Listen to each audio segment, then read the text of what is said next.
Once beaten, Mikey Garcia is mulling over offers from the top promoters in the game, and allegedly Dazn has offered him a lot of money.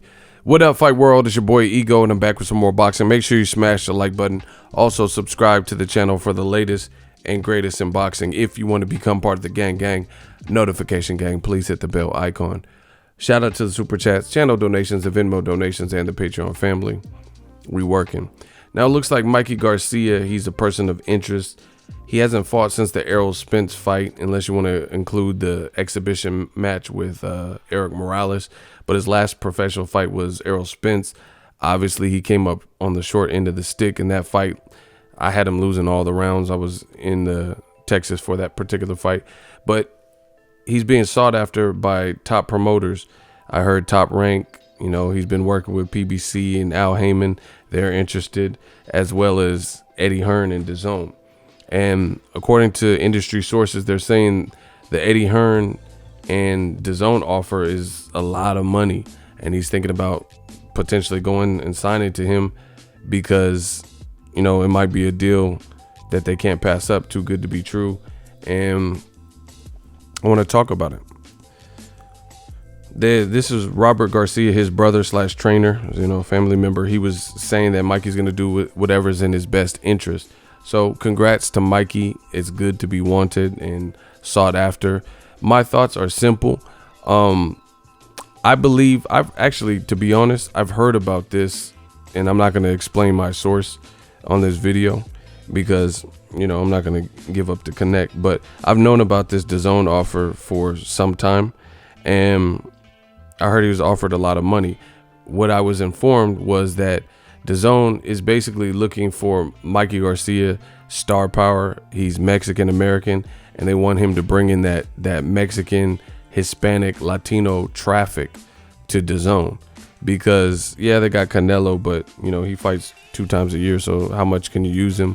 Plus, he's had some things that, you know, maybe make his career fall out of the public favor a little bit. So they're looking at Mikey Garcia as a potential driver of traffic, you know, like he can bring the Latino crowd, and, you know, has a big following in California, did well in Texas in terms of attendance and fanfare. So it's no mystery that they would offer him a good amount of money trying to secure that, lock it down. However, as a boxing journalist and a boxing fan, I do have questions, because who is he going to fight on Dazn? You know, that's really what it boils down to.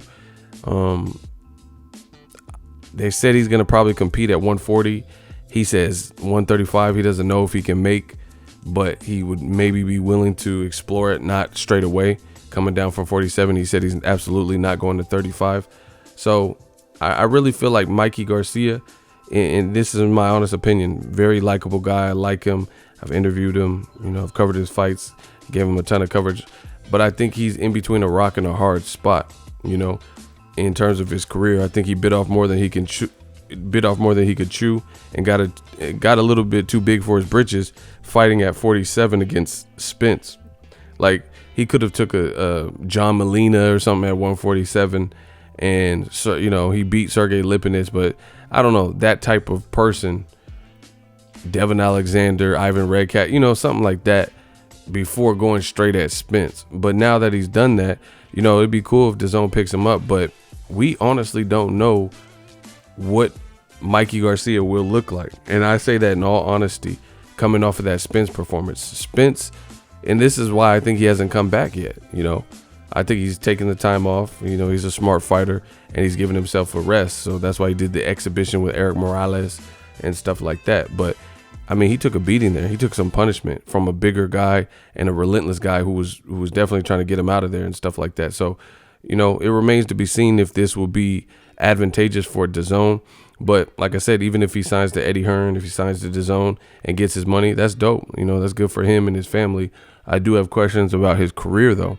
You know, is this a money grab? Like, what can Dazn provide? Because what I've seen is, like, Dazn has guys that are active, like Tevin Farmer and Demetrius Andrade, but are they any closer to being absolute household names? Like, do they get the same press as Canelo? You know, are they getting that type of exposure? Probably not. And the way to get that, they would have to secure one of the bigger fights. Now, I don't doubt Andrade or Tevin Farmer is down to fight the best in their division, but we know Andrade is avoided, and Eddie Hearn hasn't really been able to provide Tevin Farmer with one of those, you know, that's what I'm talking about type of fights. Like, obviously, Gervonta Tank Davis, guys like Joseph Jojo Diaz, you know, anything like that. Gary Russell, anything like that, that would really wow fans. He's been getting kind of like Fonseca and Jono Carroll, guys like that, his mandatory in his last fight, stuff like that. So I kind of have the same questions when it comes to Mikey Garcia. If he does compete at 140, who does Dazn have? Like, Regis Prograis is signed to Lou DiBella. We don't know what he's going to do. He's in litigation. He was about to drop out of the World Boxing Super Series, you know. So if he goes, they said he might go, Regis Prograis might go back in it, you know, at 140. And if he fights Josh Taylor, that'll be dope. But Josh Taylor, I heard Eddie Hearn wanted to sign Josh Taylor, but one of them has to lose. So do people really want to see, let's say Regis beats Josh Taylor, if he signs to Eddie Hearn, does anyone want to see Mikey Garcia versus Josh Taylor if he loses to Regis Prograis? You know, probably not the most desired fight. So, you know, the money is cool for Mikey Garcia, but I do think the best options are clearly with him at PBC. The best options in and around his division. You got to look at it. Top Rank has done a couple fights with Dazn, Luke Campbell, and Lomachenko at 135, and they did Maurice Hooker versus Jose Ramirez. But Jose Ramirez just knocked out Maurice Hooker, so he's no longer a champion. And coming off a knockout, does anyone want to see Maurice Hooker coming off a loss and Mikey Garcia coming off a bad Errol Spence loss? I just don't see that as being a desired fight. And then Jose Ramirez is a top rank fighter, so he went back over there. Furthermore, they all train in the same gym. So Jose Ramirez is not really a likely suitor candidate for Mikey to fight, since Robert Garcia, his brother, is training both of them. You know, and they're probably friends and spar and stuff, things like that. So I don't know. I just feel like Mikey kind of put himself in a conundrum. I think he probably should have stayed at 135. Then when he fought Lipinets at 140, okay, that was cool. He fought Broner, okay, that was cool. But he like pushed it, you know, he pushed it, and he chose Errol Spence. And now, you know, I really don't know if he's going to be the same fighter after. That's all up to him mentally and psychologically, how he bounces back from that. So it'll be good to see Mikey Garcia. I think he's a good dude. You know, he's comes from a fight family that everyone knows in boxing and things like that. But career-wise, I really don't know what Dazn, outside of money, I don't know what options they can really provide him. He would likely have to fight Al Heyman fighters if he signs with Dazn. So again, the money's cool, but as a fan, I don't see why fans get so stoked about Canelo's money or Mikey Garcia's money or whoever getting these Tyson Fury, you know, getting these lucrative, crazy deals. I care about what I always care about, boxing. You know, the matchup, those types of things. So with Dazn, you know, if they get him, they get him. But I don't know who he's going to fight. I really have questions on that. Who, like, I'm trying to think of anybody he could fight. The person that comes to mind is Maurice Hooker. And if he leaves Al Heyman and goes to Dazn, we see the side of the street and all that with Terrence Crawford and Errol Spence. So is that going to be any different if Mikey goes over there? We don't really know. We don't know how that'll play out. And I don't know if Mikey's ranked at 140. So there's some things that remain to be seen. You know, he could sign to Top Rank, the Lomachenko fight. That would be a very good fight. So that's another option. So in my opinion, I'm looking at it, and it looks like, to me, it looks like Top Rank or PBC probably have the better options for Mikey Garcia to fight. You know, Top Rank has Terrence Crawford. They got Lomachenko. You know, it just depends on if he flexes his weight. I don't know if he's done with 47. So there's some questions. But if Dazn gets him, like I said, they get him. I'm just curious who he's going to fight. I'm trying to think of, like, rack my brain of people that he could fight that would be good fights that would justify the pay, because we've seen this, like Triple G versus Steve Rolls, him getting $15 million for that. Does that really justify the pay? Was that a big event? Is that moving the needle and giving Dazn the type of numbers that they need? So I would be curious to see if he does sign, who he signs with. And if he does sign with Dazn, I'm just curious to see what the game plan is for Mikey Garcia. He is a terrific fighter, but we got to see how he looks coming off of the loss to Errol Spence. I do believe that. So I wouldn't mind seeing him in a tune-up or two before, but then big picture, long term, I want to see how they justify him getting whatever they're offering him, because it's similar to Tyson Fury. Tyson Fury signed this lucrative ESPN deal, and they said he's getting $108 million, but he has not been in any fight that has really moved the needle and had people anticipating it and receive positive ratings and things like that.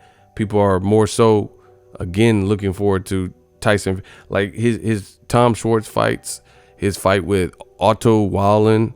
These fights are all predicated on the theory that if Tyson Fury comes through them, he would be fighting Deontay Wilder again. So an Al Heyman fighter, you know, so it still leads to him handling business with an Al Heyman fighter and settling the score with Deontay Wilder. Other than that, if there was no Wilder pot of gold at the end of the rainbow, I don't know how interested people would be, even less than they already are, for Tom Schwartz and then also Otto Wallen. So I just hope it doesn't become a situation like that where Mikey Garcia, he's getting this plentiful paycheck, which is great for him. Again, I'm not mad, I'm not hating. I think Mikey Garcia, he's a hard worker and those things. He's been in the sport for a minute, so I can understand him as a person and the businessman in him seeing a lot of money and say, hey, okay, let me take it. But career-wise, Mikey he joined the ranks of Manny Pacquiao and Juan Manuel Marquez, the 4 divisions that he had like been in and conquered and stuff like that. And I would hate to see his career just kind of taper out where he just lost to Errol Spence and then he just starts fighting, you know, Boo Boy and shit and just random people. So we'll have to see what they have in store. If you guys can think of Dazn fighters at 140, 147, that would be good matches for him, let me know in the comment section. At the time of recording this video, I can't really think of too many options, but this is not set in stone. He hasn't picked anybody to my knowledge publicly or officially, so we have to see what Mikey decides. But congrats to him. Again, it must be good to be desired by all the top promoters. I don't really see him going back to Top Rank though, just based on the fact that they had that long legal standoff. I seen the picture of Mikey with Bob Arum recently, but I still don't see him going back to Arum. Maybe if he gets promised to like a Lomachenko or something, or if they do like a once and done. But I don't know. Boxing is a weird sport. You know, you also have Dana White about to enter the game. So Zuffa boxing, we don't really know what's going to happen. So Mikey might play the field and wait a little bit longer because Dana White's supposed to be coming into the game. So I'm anxious to see what happens with him too and what he plans on doing. So a lot to consider. Let me know what you guys think. Drop your thoughts in the comment section. Who should Mikey sign with? What are the best fights out there for him? Drop your thoughts in the comment section. If you're new, consider subscribing. Make sure you smash the like button as always. Hate, comment, and subscribe. Till next video is Ego, signing off. So if you enjoyed this video and want more content like this on the channel, you can show your appreciation by going to the PayPal donate button or the YouTube support button. And you can donate any amount that you feel is equivalent to the value of this video. Much more to come. Thank you guys for your support. Boxing Ego, the future of boxing.